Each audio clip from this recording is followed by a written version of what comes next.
I talked about the end of my mother's life a few months ago. And I've been thinking about her again because she died 32 years ago this week, 2 days before her 66th birthday. The afternoon that she died, she instructed my father on her secret recipe for homegrown tomato juice. And she talked about her eagerness to see her father, who had died many years before. She seemed completely at peace, both with this realm and the next. She exuded faith and loving care to her sons and to her husband, who were fighting through tears to mirror her positivity. Yet not many weeks before, she had called me in a violent, desperate grief, saying over and over, "I don't want to die." And she had felt cut off from God and unable to pray. I felt the same mix after she died. I felt her presence. I felt absolutely sure that whatever good thing lies on the other side of death, whatever light shines in that darkness, she was immersed in it. And yet I was devastated to lose her. It took a whole year for me to stop picking up the phone to call her. Dylan Thomas wrote in one of his most famous poems, "Do not go gentle into that good night. Rage, rage against the dying of the light." But he also wrote, "Wise men at their end know dark is right." And he said, "My poetry is or should be useful to me for one reason. It is the record of my individual struggle from darkness toward some measure of light." The Gospel of John begins with the assertion that light shines in the darkness.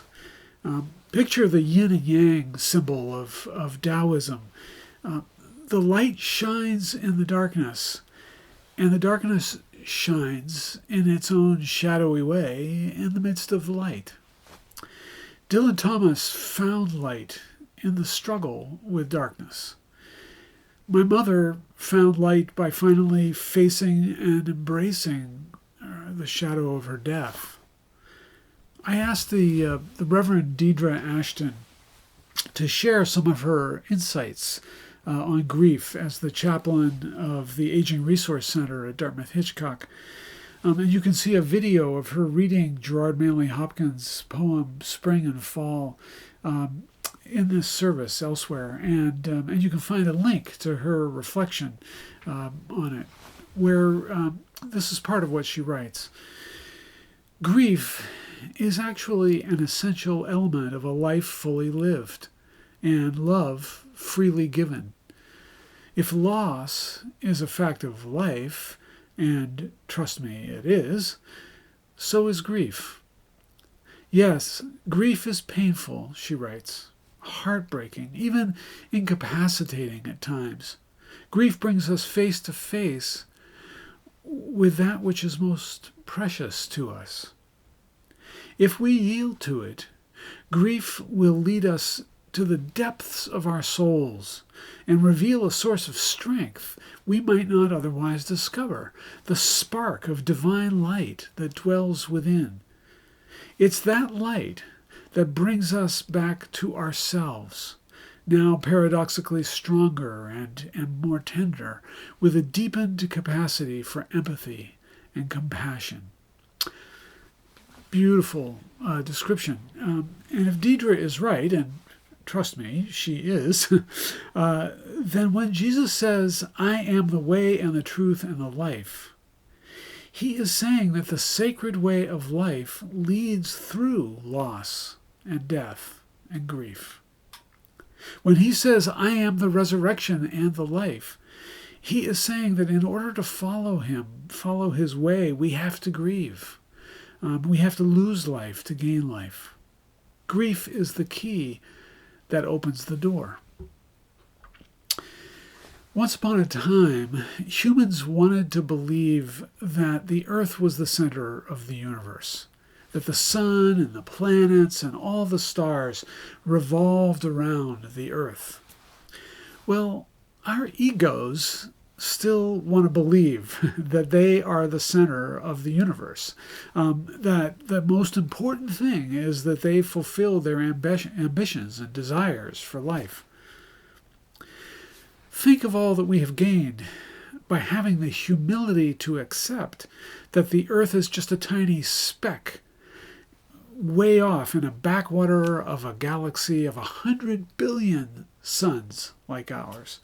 That is only one of 100 billion galaxies, each with its 100 billion stars. We gained so much understanding by entering into the humility of that truth. Understanding that may someday enable humanity to spread across the universe, who knows? Or at least to preserve our life on Earth for another billion years. Well, a similar thing happens when our ego loses its illusion of being the center of everything, when we let our self fall into its rightful place. We gain the life that truly is life, the eternal flow of life that Jesus opened to us. The problem is that we love our ego and its delusions of grandeur. So despite the spiritual wisdom of Jesus and all the spiritual traditions and teachers, it grieves us. It grieves us to let our false self illusions go. Grief can feel awful, but it can lead us to the greatest meaning, the light that shines in the darkness that the darkness cannot overcome. We need the wisdom to welcome grief as a part of love and let it do its painful work within us. It can bring us closer to those we have lost, and it can help us carry on their work to create a better world. Grief can help us see more clearly how to love and serve what we have not yet lost. Grief can guide us to the source of all love, and that wellspring, that spirit will teach us how to step into the roles of the leaders of our church or community or family whom we have lost, who seem irreplaceable in our most intense moments of grief. It can help us to know that the path of grief can lead to greater meaning and love and peace. But in the thick of it, the only thing that may really help is the loving support of those who are walking through the darkness with us. So let us continue to be the beloved community for one another that we need now more than ever.